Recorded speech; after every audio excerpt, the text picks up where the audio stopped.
जैसा कि हम सभी जानते हैं, इंडिया में प्रेजेंटली कोविड के केसेस काफ़ी कम होते जा रहे हैं। रिस्ट्रिक्शंस गवर्नमेंट की तरफ से काफ़ी जो है रिलैक्स होती जा रही हैं।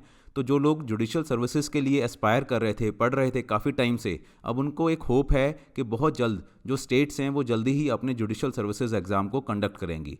इसी सिलसिले में मध्य प्रदेश का भी फॉर्म आया था, नोटिफिकेशन आई थी और उन्होंने फॉर्म भी फिल करवाए हैं और बहुत जल्द मे बी इन जनवरी और फेब वो अनाउंस कर सकते हैं कि कब उनका जो है ये जुडिशल सर्विसेज का प्रोसेस है वो स्टार्ट होगा। तो हम आपके लिए मध्य प्रदेश के लिए अभी स्पेसिफिक पूरा एक प्रॉपर जुडिशल सर्विसेज को प्रिपेयर करने के लिए एक कोर्स लेके आए हैं और यहाँ पर इस वीडियो में मैं आपसे ब्रीफ में एक स्ट्रेटजी डिस्कस करने लगा हूँ जहाँ पर आप Madhya Pradesh judicial services exam के लिए प्रिपेयर कर सकते हैं। ये स्ट्रेटजी सिर्फ मध्य प्रदेश के लिए नहीं है, बाकी के जो स्टेट्स हैं जैसे यूपी में भी होपफुल है, राजस्थान में भी अभी होपफुल है कि जल्दी ही नोटिफिकेशन आएगी, वहाँ पर भी आपको काफ़ी काम आएगी क्योंकि बहुत सारी स्ट्रेटजी जो है सेम ही है। कुछ बेसिक बेरेक्ट्स जो है बस वही उनका डिफरेंस है बाकी स्टेट्स में, बाकी मोरलेस जो सिलेबस है वो अगर हम देखें तो काफ़ी हद तक सेम है। तो अगर हम बात करें स्टेजेस की, तो आप जानते हैं जैसे 3 स्टेजेस में जुडिशल सर्विस का एग्ज़ाम जो है कंडक्ट किया जाता है। पहला होता है प्रीलिम्स की स्टेज, फिर मेंस की स्टेज और फिर इंटरव्यू। प्रीलिम्स की स्टेज की अब मेन जो है हम इस वीडियो में बात कर रहे हैं। मध्य प्रदेश में जो पैटर्न चल रहा है वहाँ पर 150 क्वेश्चन जो है वो पूछे जाते हैं प्रीलिम्स में। हर क्वेश्चन जो होगा वो ऑब्जेक्टिव टाइप क्वेश्चन होगा जहाँ पर 4 ऑप्शंस मिलेंगी। नेगेटिव मार्किंग नहीं है, उन चारों ऑप्शन में से एक ऑप्शन जो है वो करेक्ट होगा, 3 ऑप्शन जो है वो गलत होंगे और स्टूडेंट को वो करेक्ट ऑप्शन जो है सिलेक्ट करना है और वहाँ पर कंप्यूटर के जो भी उनका प्रोसीजर है उसमें अकॉर्डिंगली उसको मार्क करना है। स्ट्रक्चर अगर देखें 150 क्वेश्चंस में 110 क्वेश्चन जो है वो लॉ से पूछे जाते हैं, 20 क्वेश्चन जो है जनरल नॉलेज के हैं, 10 क्वेश्चन जो है कंप्यूटर नॉलेज के हैं और 10 क्वेश्चन जो है बेसिक इंग्लिश के हैं।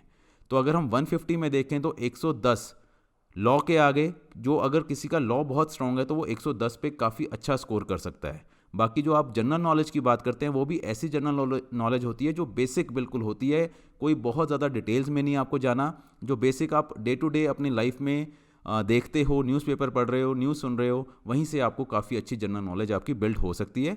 प्लस कुछ बुक्स भी हैं जो बेसिक जनरल नॉलेज के बारे में बात करती है, वहाँ से भी देख सकते हो। प्लस हम आपको पैकेज भी देंगे जहाँ पर जनरल नॉलेज के लिए आपको काफ़ी स्कोप वहाँ पर मिलेगा, काफ़ी आपको इन्फॉर्मेशन मिलेगी, वहाँ से भी आप प्रिपेयर कर सकते हो।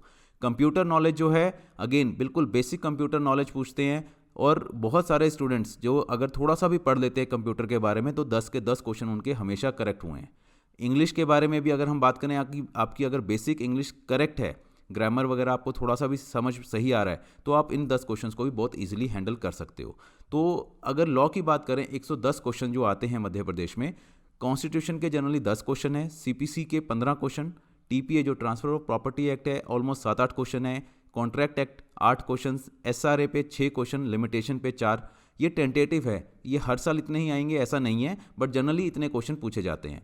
एमपी स्पेसिफिक जो 2 ही एक्ट है यहाँ पर, MP accommodation control act 5 question, MP land revenue code जो है 5 क्वेश्चन, एविडेंस एक्ट पे 15 क्वेश्चन, आईपीसी 15, सीआरपीसी पे 15 question, NIA negotiable instrument act है 5 क्वेश्चन अगेन। तो ये है हमारा लॉ का। तो लॉ में अगर हम देखें तो आपको हम ज़्यादातर सारी चीज़ें ही यहाँ पर हम आपको कोर्स में देंगे।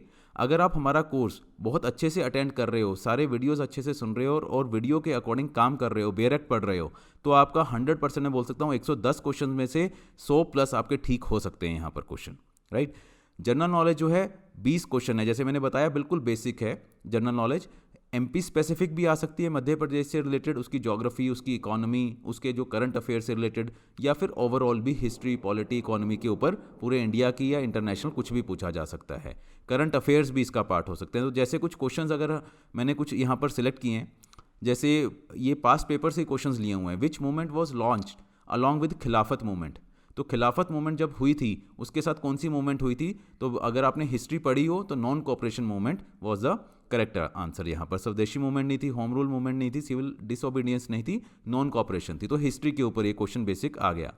Tapti river is originated from, अब ये जो है एमपी स्पेसिफिक आ गया, तो कहाँ से ताप्ती रिवर का ओरिजिन होता है, तो ये मुल्ताई रीजन से है, मुल्ताई एरिया से, वहाँ से ताप्ती रिवर जो है ओरिजिनेट होती है। एमपी स्पेसिफिक क्वेश्चन आ गया।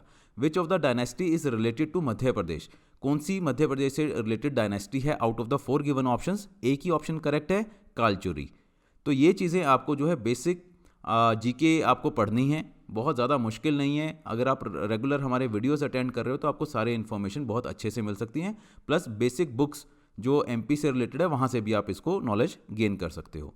Who was the first and the last governor general of free India? तो सी राजा गोपालाचारी जो थे वो first and last governor general थे फ्री इंडिया के। ठीक है, तो बाकी ऑप्शंस आप देखेंगे वो नहीं है, एक ही करेक्ट ऑप्शन है, बेसिक पॉलिटी के ऊपर ये क्वेश्चन है। राइट, नेक्स्ट चलते हैं इंग्लिश लैंग्वेज। जो इंग्लिश हमने बात की कि 10 क्वेश्चन आते हैं, उसके ऊपर कैसे क्वेश्चन बनते हैं, जैसे did not blank TV last night. अब ये बेसिक ग्रामर के ऊपर है, डिड नॉट आ गया है तो क्या हो सकता है यहाँ पर 4 ऑप्शन में से, तो डिड नॉट के साथ फर्स्ट प्रेजेंट टेंस ही लगेगा तो वॉच आ गया, तो did not watch TV last night. Basic English है, कोई हाई फाई नहीं है, कोई बहुत मुश्किल नहीं है। तो अगर आपकी बेसिक इंग्लिश सही है तो हम आपको पूरा प्रॉपर मटेरियल देंगे, आप उसको ही और आगे बिल्ड कर सकते हो और उसको बिल्कुल एमपी के हर क्वेश्चन को आप आंसर कर सकते हो। Next is pick up the correct synonym. Synonym आ गया मीन्स सेम मीनिंग वाले, तो स्टबर्न का सेम मीनिंग कौन सा हो सकता है? Easy, obstinate, willing and pliable. तो इसका correct option is obstinate. Basic vocab अगर आपको आती है तो वो आप ये इजीली हैंडल कर सकते हो। The proposal of Mohan was accepted with open. अब विद ओपन के साथ क्या आ सकता है? Mind, arms, doors, hands. अगर आपकी इंग्लिश की थोड़ी सी रीडिंग हैबिट सही है तो आप बेसिक बिल्कुल बिना किसी, अगर हम बोलें कि कोई ज्ञान के भी, इसको आराम से करेक्ट कर सकते हो। बहुत बेसिक फ्रेज है कि ओपन आर्म्स से आपने उसको एक्सेप्ट किया, तो आंसर इज ओपन आर्म्स। बाहें खोल के आपने उसका स्वागत किया। कोल्ड ब्लडेड मीन्स, अगेन इसका भी सिनोनिम पूछ रहे हैं, या कह लो कि कोल्ड ब्लडेड मतलब क्या होता है, तो रूथलेस है, मीन्स कोई दया नहीं खाई, जैसे कोल्ड ब्लडेड मर्डर बोलते हैं हम। ठीक है, बिना दया खाए उसने मर्डर कर दिया, तो रूथलेस होगा ये बिल्कुल। तो इस तरह के क्वेश्चन जो है इंग्लिश से हमें मिल सकते हैं।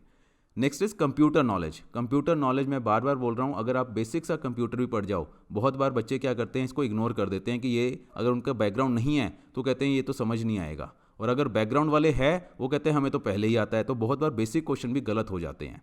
वो चीज़ नहीं होनी चाहिए। कंप्यूटर जैसे इसने पूछा क्या है, what type of device is a computer printer. Computer printer कौन सा डिवाइस है? प्रिंटर कंप्यूटर के बाहर लगा होता है, तो इसका मतलब वो आउटपुट है, बाहर का है, बाहर लगा हुआ है और वहाँ पर आप प्रिंट करके पेपर मंगवाते हो। ठीक है, आप कोई भी कमांड देते हो, प्रिंट होके पेपर मिल जाता है आपको, तो वो आपको आउटपुट दे रहा है। इनपुट जो है आपने दी है कीबोर्ड के और जो भी आपकी स्क्रीन है उसके थ्रू, आपने प्रोग्रामिंग के थ्रू इनपुट दी, आउटपुट में उसने पेपर प्रिंट करके आपको दे दिया, तो कंप्यूटर प्रिंटर जो है वो आउटपुट डिवाइस हो गया। 1 निबल इज इक्वल टू, अब इसकी ये मेमोरी के ऊपर है। हाँ, 1 निबल की कितनी कैपेसिटी है या कितनी के इक्वलेंट है, वो 4 बिट। बेसिक कंप्यूटर की नॉलेज ही है ये। www स्टैंड्स फॉर, तो हम बहुत बार वेबसाइट जब करते हैं तो वहाँ पर www लिखते हैं, वेबसाइट का एड्रेस जैसे होता है, तो वहाँ पे उसका www का मतलब क्या है? World wide web. बिल्कुल बेसिक कंप्यूटर की नॉलेज जिसको होगी उसका 100% ये करेक्ट होगा। और अगर आपको नहीं है तो आप हमारे वीडियोस देखेंगे, आपको हम सारी चीज़ें इस तरह की डिस्कस करेंगे।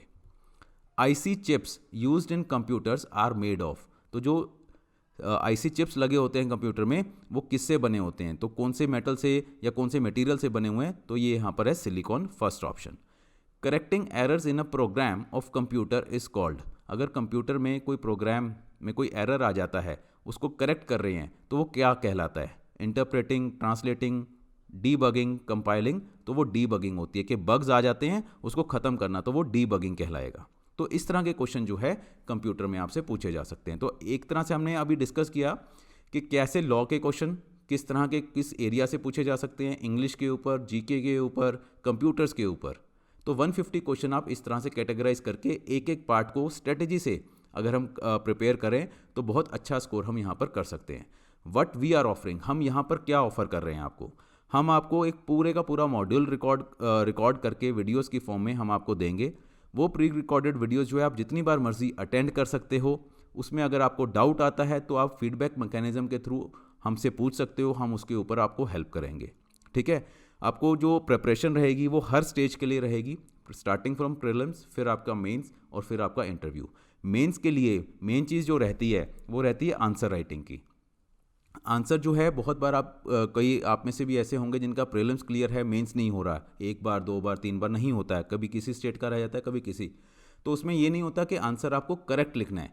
आंसर करेक्ट आप लिख लेते हो, बट क्वेश्चन की जो रिक्वायरमेंट है वो कई बार मिस हो जाती है। क्वेश्चन में कई बार 2 पार्ट्स में क्वेश्चन पूछा जाता है, हम एक ही पार्ट के ऊपर ज़्यादा स्ट्रेस देते हैं, दूसरा पार्ट इग्नोर हो जाता है, तो वहीं पर हमारे नंबर लूज़ हो जाते हैं। तो आंसर राइटिंग जो प्रोग्राम है वो बहुत ही क्रिटिकल, बहुत ही इंपॉर्टेंट रहता है। उसके बारे में हम आपको प्रॉपर गाइडेंस देंगे कि किस वे में आपको आंसर लिखना है, सो दैट हर पार्ट के साथ आप जस्टिफाई कर सको।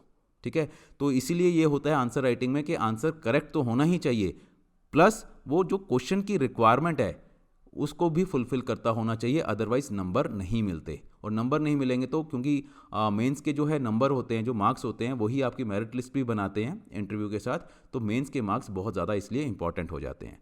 तो ये हमारी ऑफरिंग है आपके लिए। तो मैं चाहूँगा कि आप जल्दी से हमारे डेमो वीडियोस हैं आपके पास, वो देखिए, और अगर आपको अच्छा लगे तो कोर्स ज्वाइन कीजिए। अगर आप नहीं भी करते हैं तो भी हम कुछ ना कुछ आपको जो फ्री लेक्चर्स हैं हमारे यूट्यूब पे, वहाँ पर भी कोई ना कोई मटेरियल आपको ऑफर करते रहेंगे। आप अच्छे से प्रिपेयर कीजिए, और अगर कोई भी हमारी हेल्प चाहिए तो आप हमें बताइए। Thank you.